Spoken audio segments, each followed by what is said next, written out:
Verás. Muy buenas noches, sean todos bienvenidos a Teledebate en Noticias 16. Estamos llegando a todo el país a través de este canal y los canales 16 de Tricón, 17 de Win Telecom, 18 de Claro y una amplia red de telecables a nivel nacional. Además, ustedes pueden seguir a Teledebate en Twitter, en YouTube y en Facebook. Bien, hoy estamos a lunes 12 de junio del año 2017. La frase de este día: llamar a la mujer el sexo débil es una calumnia. Es la injusticia del hombre hacia la mujer. Esta fue una reflexión de Mahatma Gandhi.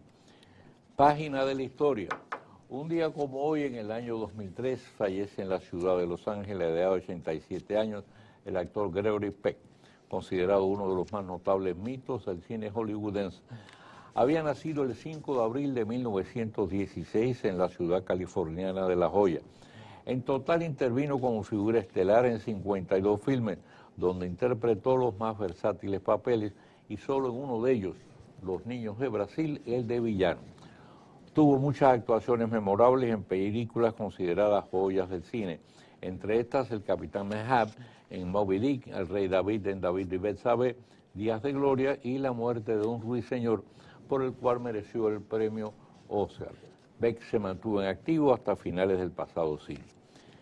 Tirando a fondo, Venezuela, como era de esperar por parte del sumiso y parcializado Tribunal Electoral de Venezuela, rechazó el recurso presentado por la fiscal Luisa Ortega contra el fraude de la constituyente organizada por Nicolás Maduro, como traja la medida para tratar de conservar el poder a contrapelo de la voluntad abrumadoramente mayoritaria del pueblo venezolano.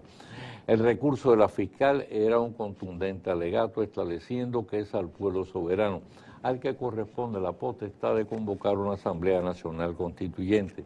Asimismo que son inconstitucionales las bases electorales establecidas por Maduro, que violan el principio del voto popular universal. Mientras tanto, el rechazo a Maduro aumenta y la crisis se agudiza. Según la última encuesta celebrada a principios de mayo, apenas un 8% vota por la permanencia de Maduro en el poder, 79%, incluyendo un 44% de seguidores chavistas, culpa al gobierno de la grave carestía de alimentos y medicamentos. La pobreza supera el 66% y el 88% reclama un canal humanitario para alimentar y curar a los sectores más pobres de la población.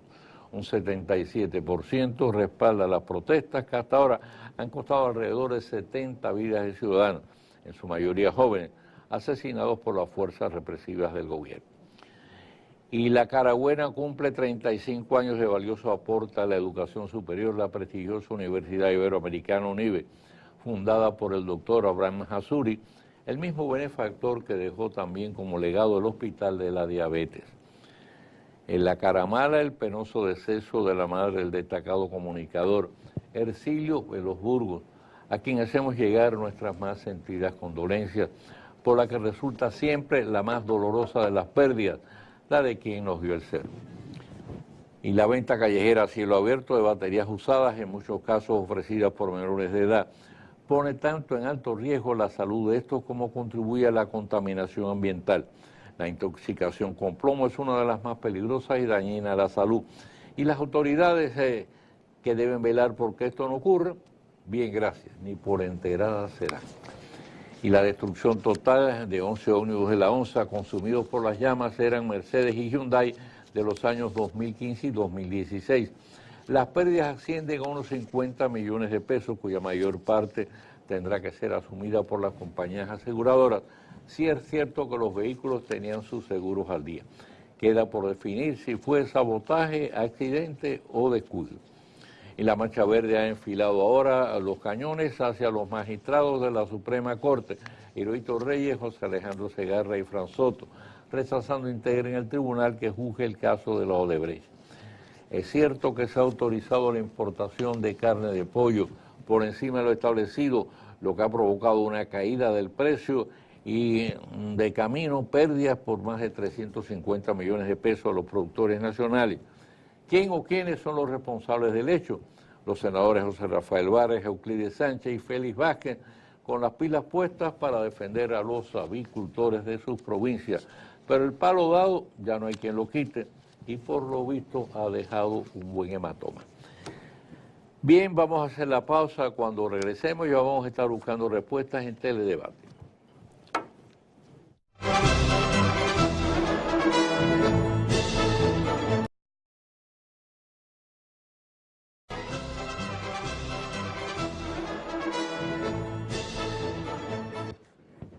Bueno, pues estamos buscando respuesta con el licenciado Iván Gatón. Él no necesita presentación, él es ya el analista oficial de temas internacionales de Teledebate. Y también lo es el periódico Hoy, ¿eh? Un honor. Con don Mario siempre. Con frecuencia pueden ver ahí las declaraciones del periódico Hoy, que sale muy destacada los análisis de Iván, que es un experto en temas de carácter internacional. Recuerden que vivimos en un mundo globalizado, o sea que lo que ocurre en el lugar más remoto del mundo puede tener consecuencias aquí también. Bueno, Iván, ahí hay varios temas. Primero, vamos a ver lo del conflicto que hay ahora mismo con Donald Trump y con Coney, el depuesto jefe del FBI. Coney hizo una declaración ante el Senado, al parecer bastante comprometedora contra Trump, en el sentido de que pudiera entenderse que ha incurrido en lo que llaman obstrucción a la justicia por la presión que estaba ejerciendo, según Coney, sobre él, para decirlo, deje eso así, no me toque ese otro asunto, de la involucración de los rusos en la campaña electoral. ¿Qué tú crees que puede terminar en un juicio político o todo en definitiva se va a disolver como si fuera un chisme?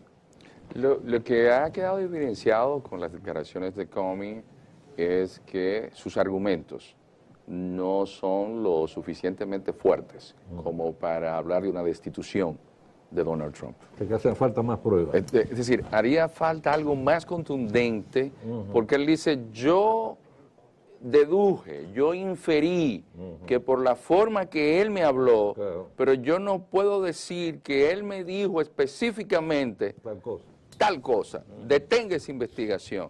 Es decir, que en la ambigüedad del lenguaje de Trump, parece que ahí también se diluye mucho el argumento de él para que los enemigos políticos de Trump puedan llevarlo a un impeachment. También, don Mario, hay que ver el giro que ha dado Trump en cuanto a la política exterior, de que iba a tener un aislacionismo, pero vemos que no se ha aislado. Lo que ha hecho Trump es buscar apoyo del complejo militar industrial. Y esto lo fortalece ante sus enemigos políticos. Correcto. Ha sido muy inteligente Trump y no va a ser muy fácil llevarlo a un impeachment. Si algo ha demostrado Trump es tener agallas. Sí. Y yo creo que tiene una relación obsesiva patológica con el poder. Y los individuos que entran en esa dinámica viven por el poder, y para ellos esto es un juego. Es un enfermo de poder. Es un enfermo de poder. Entonces, no sé si sus enemigos políticos tengan la suficiente energía y los apoyos de un sector fundamental para usted mantenerse en la Casa Blanca, como es el complejo militar industrial. Siempre decimos, hay que ver que Trump llega al gobierno y al mes inscribe la reelección. Pero llega al gobierno y le quita $50,000 millones al Departamento de Estado y lo pasa al Pentágono, es decir, al complejo militar industrial. Claro. Trump habla de la expansión musulmana y se pasó toda la campaña política hablando del miedo a los musulmanes, y que Obama incluso era musulmán porque es Barack Hussein, y que se crió en un país musulmán como es Indonesia, y que evidentemente Obama dio facilidades a los musulmanes y más a musulmanes fundamentalistas. Llegó un momento en el cual Hillary Clinton llama la atención a Qatar y Arabia Saudita, pero ¿qué sucede? En la primera visita a Oriente Medio de Donald Trump, se lleva de maravillas con la familia Saud, que son los principales promotores del fundamentalismo islámico, pero hace un negocio de 350.000 millones de dólares en 10 años, entregándole de primera mano ya 110.000 millones de dólares al complejo militar industrial. O sea, en armas. O sea, en armas. Es decir, el hombre dice, Qatar. Eso fue un regalo anticipado de Reyes. Sí. Han puesto a Qatar ahora en una situación porque el propio Trump aprueba, pero Qatar está ahora mismo bloqueado diplomáticamente. La mayor parte de sus alimentos entran por su frontera con Arabia Saudita, pero un derrocamiento de Qatar, que es donde se encuentra la principal base aérea estadounidense, puede provocar un mayor conflicto en la zona, lo que vendría a que se vendan más armas y haya más negocios. Entonces, la jugada de Trump, más allá de lo que la gente pueda pensar que es un presidente de Twitter, no, en términos prácticos reales, está creando empleos, aunque sea con el complejo militar industrial. Claro, eso sí es cierto. Además lo dijo. Él dijo que se estaban creando, iban a crear tantos miles de empleos adicionales con ese arreglo que hizo con Arabia Saudita. Y también en Arabia Saudita se va a instalar una fábrica para construir helicópteros. Mire por dónde andamos.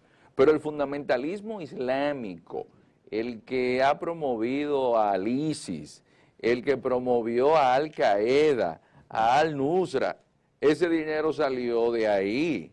Es decir, Arabia Saudita, que es el país que más personas ahorca en el mundo, hoy es quien preside la Comisión de Derechos Humanos de Naciones Unidas. Bueno, pues, eso, tú sabes que a mí se me ha convertido en una caricatura, honestamente, porque a veces tú ves una cantidad de países incluidos ahí, pertenecientes a la Comisión de Derechos Humanos, que son francos violadores de los derechos humanos, inclusive dictaduras, y bueno, pues son contrasentidos. Y hablar de democracia en Arabia Saudita, que es una monarquía hereditaria, y donde las mujeres no tienen derecho ni siquiera a conducir un vehículo, donde un homosexual que es encontrado infraganti o sospechoso, le puede volar la cabeza un verdugo con una espada y lo hace en público. Entonces, ese país es el que usted, y también Reino Unido, porque después se descubre que Reino Unido le compra a Arabia Saudita más de 8.000 millones de dólares en armas. Entonces, Trump juega a la política de manera casi perfecta. ¿Por qué? Porque nadie pensó nunca que un Marcos Rubio, que un Jeb Bush iban a ser desplazados del Partido Republicano, que teniendo en contra a McCain, que teniendo en contra toda la estructura del Partido Republicano le iba a llegar. Pero peor es pensar dentro de la sensatez política que Trump iba a ganarle a Hillary Clinton y también le ganó. Entonces llega al gobierno y fíjense cómo llega la OTAN y la gente lo que resalta es que Trump empuja para ponerse al frente al primer ministro de Montenegro. Pero lo que la gente no sabe es que en esa visita a la OTAN, él obligó a que cada miembro de la OTAN invierta, como dicen los acuerdos de la OTAN, más del 2% de su Producto Interno Bruto en compras de armas. Señores, estamos ante un hombre de negocios. Cuando él se retira o retira a Estados Unidos, que esto es una irresponsabilidad mayúscula, porque ahí está el futuro de la humanidad y como usted decía, estamos en un mundo globalizado. Y si en un mundo globalizado el país que más contamina es Estados Unidos, con la crisis que tenemos en términos ecológicos, ¿qué va a pasar con el planeta? Pero ahí está la General Motors. Ahí está la industria minera, la industria energética, la del carbón. Pero fíjate, me llamó la atención una cosa ahora que tú hablas de eso, y ese era otro tema que quería hablar contigo, que es el asunto del Acuerdo de París. Hoy leí precisamente en el periódico hoy un artículo de Eduardo Klinger, no sé si tú lo Klinger. Todo el profesor Klinger, cubano. Sí, bueno, donde habla precisamente cosas que me llamó la atención, que dice que las principales compañías productoras de gas y que comercian petróleo son partidarias del Acuerdo de París, están criticando el hecho de que Donald Trump se haya retirado del Acuerdo de París. Y también toda una serie de compañías importantísimas, de grandes complejos, que dicen que están molestos con Trump y han expresado, en ese caso, su irritación y su asombro por el hecho de la decisión que ha tomado Donald Trump, porque entienden que, en definitiva, si continúa este proceso de deterioro del medio ambiente, a la larga ellos van a resultar también más perjudicados, que por el contrario, si se logran controlar las emisiones. Los Estados Unidos producen aproximadamente el 25% de la contaminación mundial. En primer lugar está China, que produce el 30%, o sea que entre los dos producen alrededor del 55%. Ahora, China, y eso he leído también los análisis tuyos, estoy totalmente de acuerdo. China le está siguiendo continuamente los pasos a los Estados Unidos para tratando de ocupar aquellos espacios vacíos de liderazgo mundial en todos los órdenes que deja los Estados Unidos. Y el país que hasta ahora había sido productor de mayores niveles de contaminación y que había hecho más resistencia siempre en el tiempo a tomar medidas de control, bueno, pues ahora resulta que pasó a ocupar prácticamente el liderazgo en el Acuerdo de París. China asume el liderazgo porque está consciente de que se necesita cierto nivel de sensatez, porque los chinos dicen, ¿cuánto le cuesta a nuestro país la contaminación?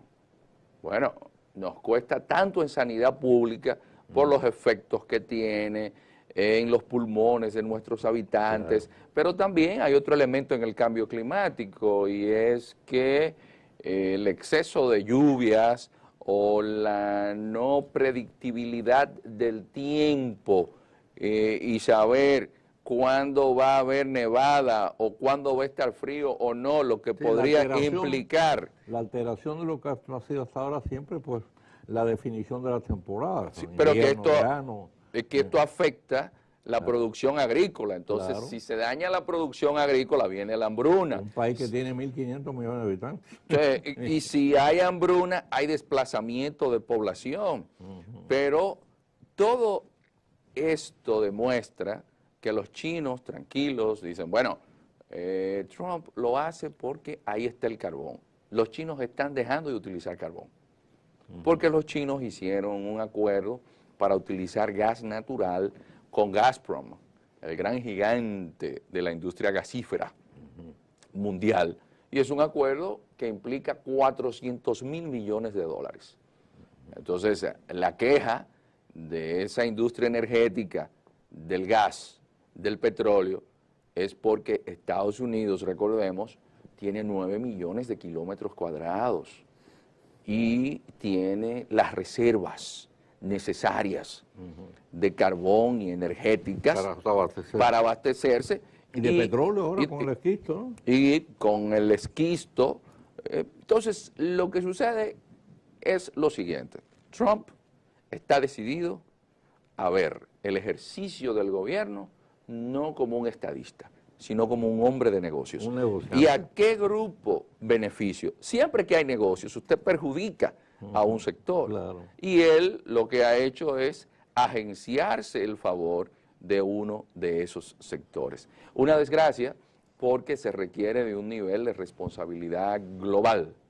Y un presidente como el presidente de Estados Unidos debe estar consciente de la importancia de sus acciones para un planeta que está ya al umbral del apocalipsis, porque estamos en una guerra mundial a pedazos, desgraciadamente, por los niveles de violencia, por los niveles de marginalidad, por los niveles de deshumanización de una civilización que ha sido prácticamente secuestrada por la euforia y el pánico, porque casi todos andamos entre euforia y pánico.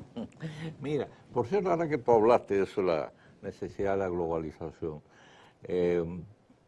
digo, de enfrentar el problema de la contaminación ambiental con un criterio mundial amplio, porque el mundo, en este caso, no tendría frontera. Pues si hay contaminación, pues nos toca a todos por igual. Por eso yo saludé en estos días y me pareció muy sensata la posición del ministro de Recursos Naturales y Medio Ambiente, Francisco Míquez Brito, cuando estaba reclamando de la comunidad internacional, de la ONU específicamente, prestarle ayuda a Haití para la reforestación, porque Haití está prácticamente despoblado de riqueza arbórea. Tiene 98% de su territorio está prácticamente liso, pelado. Entonces hay una realidad. Esa es una de las razones fundamentales por la cual me han dicho los ambientalistas que la República Dominicana, la isla Hispaniola, porque es que somos un todo geográfico, la isla Hispaniola está considerada entre los 10 lugares del mundo más vulnerables para sufrir los efectos del cambio climático. Entonces, en la medida en que nosotros podamos apoyar la repoblación forestal de Haití, lógicamente eso nos beneficia. Y eso es lo que tenemos que entender de este lado, ¿no? Porque puede decir, bueno, ¿por qué tenemos nosotros que repoblar nada?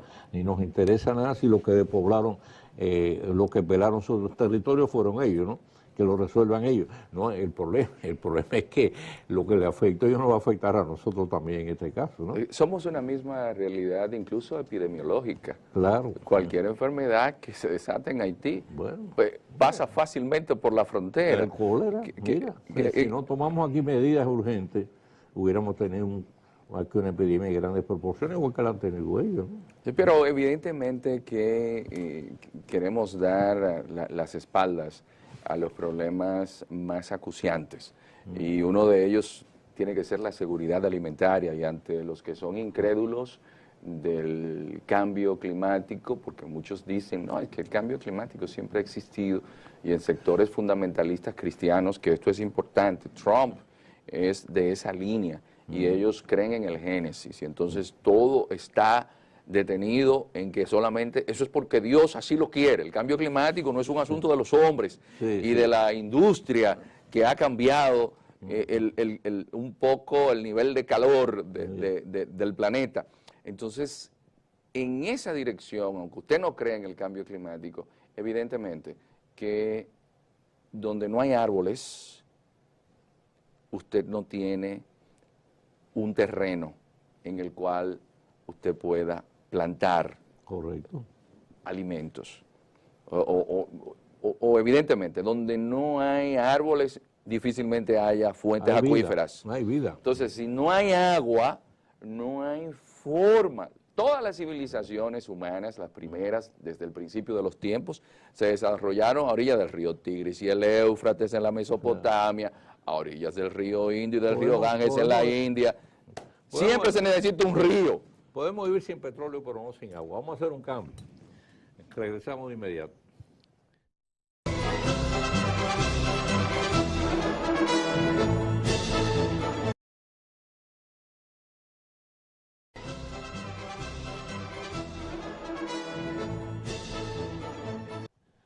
Bien, pues volvemos con Iván Gatón, ya estamos en la parte final de su comparecencia y hay un tema que es de suma importancia y que nos toca de cerca, quizás más que nada por razones, digamos, de carácter tanto afectivo, ¿no?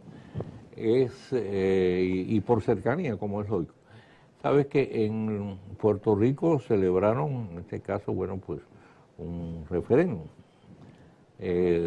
para decidir sobre el estatus de la isla. Hasta ahora la isla ha funcionado como Estado libre asociado. Ha habido siempre un grupo que ha estado promoviendo la independencia, pero no ha calado en lo absoluto en el público puertorriqueño. Las elecciones que han ido siempre los independentistas apenas sacaron el 5 o al menos el 5%, y ahora en este referéndum sacaron 1.5%. Lo que me llamó la atención fue que en este caso el Estado Libre Asociado quedó con 1.3%, ¿no?, por debajo. Entonces la inmensa mayoría, de una forma abrumadora, votó a favor de convertir Puerto Rico en un estado de los Estados Unidos. Naturalmente, eso tendría que decirlo en primer lugar el Congreso, como es natural. O sea que esto es digamos, un sentimiento vinculante, ¿no? Es así.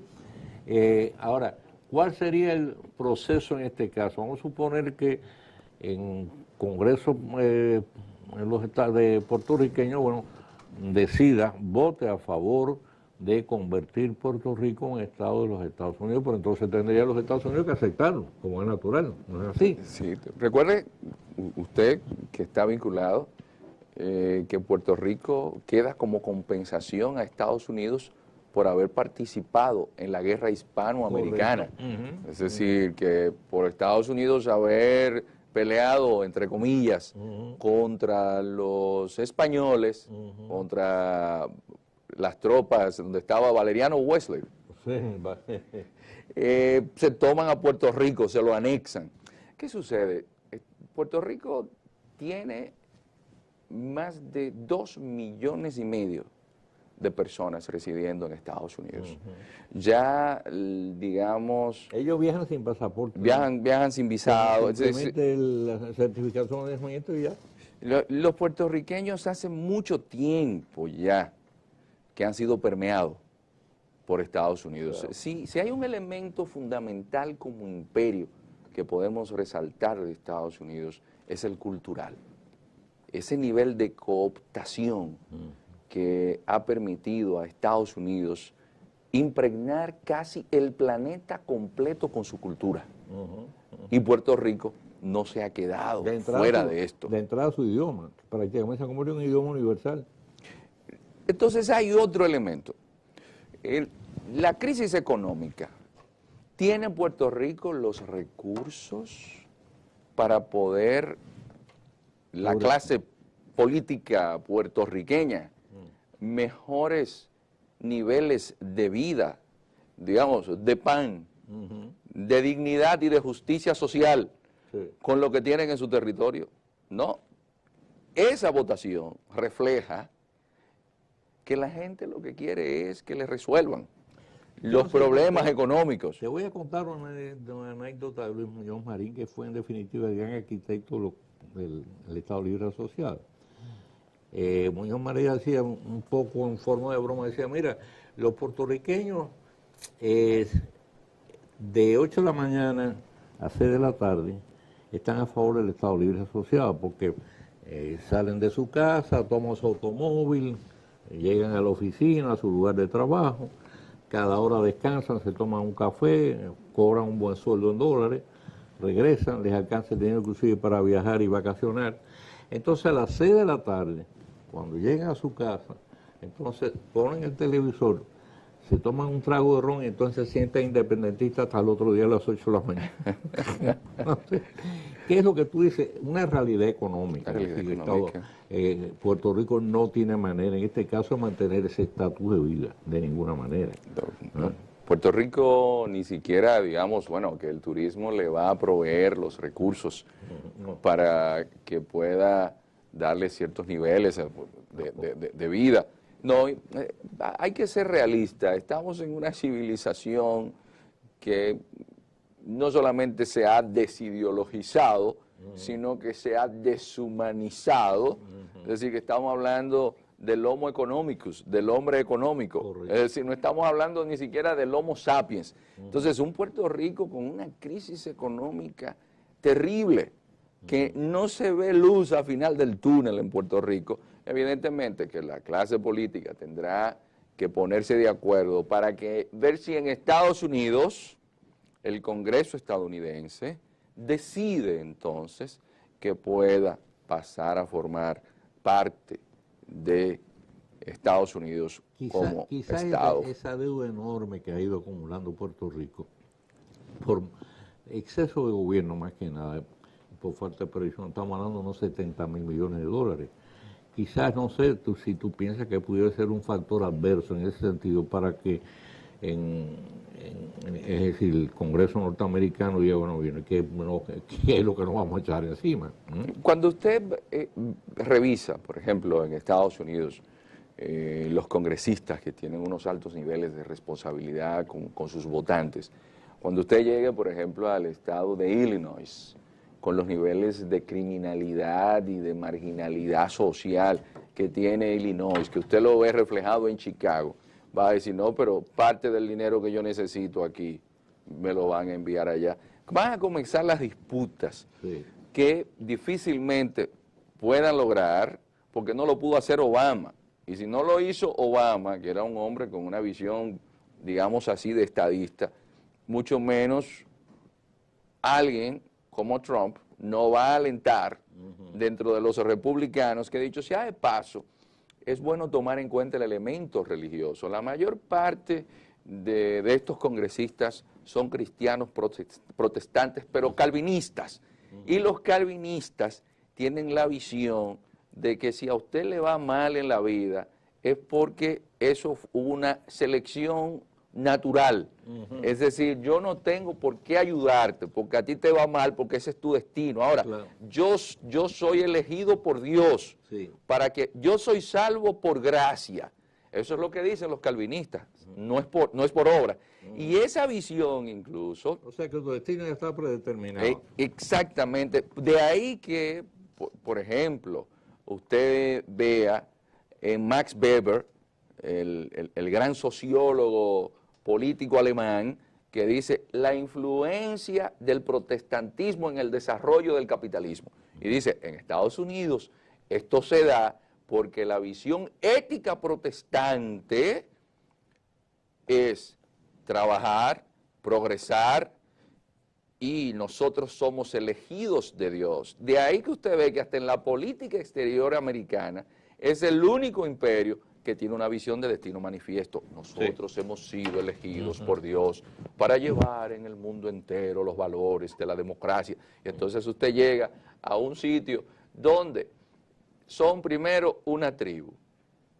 Esa tribu lo que ha tenido es una monarquía. Y se ha pasado de una monarquía, ha sido una dictadura militar. Y usted le dice, aquí le traje el software de la democracia, vamos a instalarlo. De mi democracia. De mi democracia. Como yo lo entiendo. Como yo lo entiendo. Entonces, ese Estados Unidos difícilmente va a invitar a Puerto Rico a un banquete donde no hay mucho que brindar. Además, el destino de ustedes es ese. Ese es su destino. Ustedes se los ganaron. Ustedes son Puerto Rican. Bueno, acuérdate el famoso El Destino Manifiesto. Eso lo que tú estás reflejando ahí precisamente. Esa es la mentalidad del norteamericano promedio. Don Mario, todavía los nativos estadounidenses viven en reservas.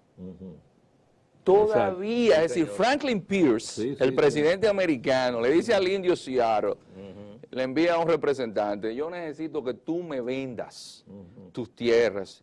Y hay un famoso manifiesto que se conoce como el primer manifiesto ecológico, que él le dice, y el hombre blanco quiere que yo le venda mi tierra, pero la tierra no es mía. Nosotros hemos aprendido a vivir con la tierra y con el firmamento, y hemos aprendido a vivir con los animales. Pero yo sé que si no hago lo que ustedes me dicen, me van a eliminar. Y yo no quiero que mi pueblo desaparezca en el tiempo, porque veo que ustedes en su codicia no se sacían, y veo cómo eliminan a los búfalos, que nosotros solamente los matamos para sobrevivir. Entonces ustedes, como hombres blancos, dicen que no somos civilizados. Y convertimos en un héroe a Buffalo Bill por la cantidad de búfalos que mató. Iván, muchísimas gracias por haber estado con nosotros. Te esperamos pronto porque me imagino que Trump es un individuo muy, como tú dices, un empresario, más que un gobernante, es un empresario. y él parece que entiende el gobierno como una empresa. Y también Trump es evidentemente el mejor representante de algo que ustedes van a estar escuchando hablar mucho a partir de estos años, la democracia que se ha convertido en pornocracia. Exacto. Es el representante más genuino de la pornocracia. Bien, hacemos la pausa y regresamos con el tiro rápido de este día.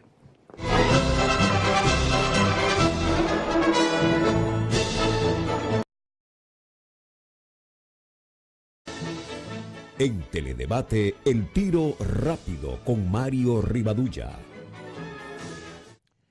Hoy se celebra el Día Mundial contra el Trabajo Infantil. Con ese motivo, el ministro de Educación ha dirigido un llamado a los distintos sectores relacionados con el desarrollo nacional con la finalidad de que todos los menores de edad, niños y adolescentes, puedan estar entregados de lleno a actividades docentes y no laborales. En la exhortación que dirigió a ese fin, Andrés Navarro enfatiza que el trabajo infantil obstaculiza el desarrollo de la capacidad cognitiva, o sea, el conocimiento y emocional de los mismos. La infancia y la adolescencia debe ser una etapa de la vida dedicada a la plena formación del ser humano, a través del aprendizaje, la práctica del deporte y la sana recreación. De sobra razón, ese es el espacio de tiempo vital para la forja de ciudadanos conscientes y responsables. La explotación del trabajo infantil es un problema de alcance mundial que en muchos lugares, por las condiciones y el tipo de actividad de alto riesgo, a que son obligados muchos menores de edad, a veces desde las edades más tempranas, adquiere categoría de auténtico drama. Nuestro país no está exento de esa realidad. Bien es cierto y justo reconocerlo, que en los últimos años se han desplegado grandes esfuerzos por eliminar el trabajo infantil. En buena medida han resultado exitosos. Sin embargo, todavía se estima que más de 400.000 menores de edad en República Dominicana realizan actividades laborales a tiempo completo o parcial. En no pocos casos se pliegan labores que por su naturaleza, especial cuidado que requieren y peligro que entrañan, deben resultar del exclusivo desempeño de personas adultas. El trabajo infantil es una situación que se da sobre todo en el sector rural, donde resulta más fácil o más difícil, de controlar, y menores están sometidos a realizar fatigosos trabajos agrícolas. En la ciudad, por citar los casos limpiabotes y limpiavidrios en los cruces céntricos, son dos de las más frecuentes actividades económicas realizadas por menores en horario escolar, que están a la vista de todos. Dentro de este marco hay que hacer reserva de manera especial al caso de los niños, varones y hembras, que son sometidos a una forma delictiva especialmente perversa de explotación laboral, el trabajo sexual, que en no pocos casos es promovido por los propios progenitores o con la anuencia, la complicidad y el aprovechamiento de esto. La UNICEF se ha referido en más de una ocasión al tema, estimando que en nuestro país su número pudiera llegar a entre 25 y 30.000. Es preciso que el Día Mundial contra el Trabajo Infantil sea más que de simple recordación formal y celebración retórica de un problema de la más grave magnitud y negativas consecuencias, y que los logros alcanzados hasta ahora en la reducción y prevención del trabajo y la explotación de niños y adolescentes en nuestro país sirvan de estímulo para multiplicar los esfuerzos a desplegar a fin de lograr su total erradicación. Un compromiso en que deben ir de la mano las autoridades y todos los sectores de la sociedad. Mañana, Dios mediante, estaremos de nuevo con ustedes en Teledebate por Noticias 16. Recuerden ahora no moverse de frente a sus televisores, que por ahí viene ya la última entrega del informativo de Noticias 16, que los va a mantener muy al tanto de lo que ocurre en todo el país y en el resto del mundo. Así que por nuestra parte Tengan todos un feliz resto de la noche. Mario Rivadulla presentó Teledebate con Ramón Reyes y Alex Jiménez. Informativo, orientador, veraz.